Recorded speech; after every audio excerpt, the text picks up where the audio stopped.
Viewers, welcome to Karan-Dees. இந்த வீடியோவில் ஒரு சிம்பிளான மஷ்ரூம் ரெசிபி ஒன்று பார்க்கலாம். முதல்ல ஒரு பேனில் 4 டேபிள் ஸ்பூன் ஆயில் ஆட் பண்ணிக்கலாம். இந்த ரெசிபிக்கு எண்ணெய் கொஞ்சம் எக்ஸ்ட்ராவாக போகும்.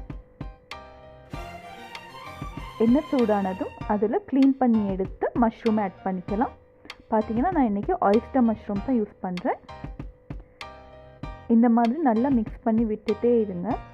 இந்த மஷ்ரூம்லாம் நல்லா கிறிஸ்பியாக ஆகிற வரைக்கும் இந்த மாதிரி வதக்கிக்கோங்க. இப்போ பார்த்தீங்கன்னா கொஞ்சம் நல்லா கிறிஸ்பியாக வந்திருக்கு. இந்த ஸ்டேஜில் வெங்காயம் ஆட் பண்ணிக்கிறேன். வெங்காயத்தையும் சேர்த்து நல்லா மிக்ஸ் பண்ணிக்கலாம். வெங்காயம் வதங்கும் போதே அதோட கருவேப்பிலை சேர்த்துக்கலாம். கருவேப்பிலையோட தேவைன்னா பச்சை மிளகாவும் ஆட் பண்ணிக்கலாம். எல்லாத்தையும் சேர்த்து இந்த மாதிரி நல்லா மிக்ஸ் பண்ணி விட்டுருங்க. அடி பிடிச்சிடாத மாதிரி நல்லா மிக்ஸ் பண்ணி விட்டுட்டே இருங்க. அடுத்ததாக க்ரஷ் பண்ண பூண்டு கொஞ்சம் ஆட் பண்ணிக்கிறேன்.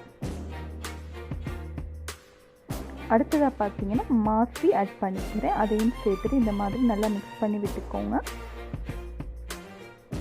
அடுத்ததாக மஞ்சள் கொஞ்சம்,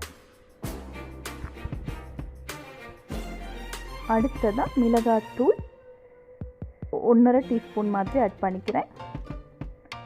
ஆட் பண்ணிவிட்டு இதையும் சேர்த்து நல்லா மிக்ஸ் பண்ணிக்கலாம். இப்போ இந்த மிளகாத்தூளோட பச்சை வாசனை போகிற வரைக்கும் இதை குக் பண்ணிக்கலாம். அடுத்தது உப்பு ஆட் பண்ணிக்கலாம். இந்த மஷ்ரூம் நல்லா கிறிஸ்பியாக ஆகிற வரைக்கும் ஒரு 5 நிமிஷத்துக்கு குக் பண்ணிக்கலாம்.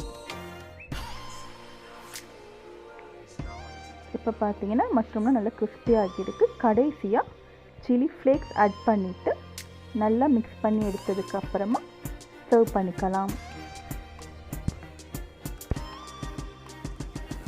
உங்களுக்கு விருப்பம்னா கடைசியாக லைம் ஜூஸ் கொஞ்சம் ஆட் பண்ணிவிட்டு சர்வ் பண்ணிக்கலாம்.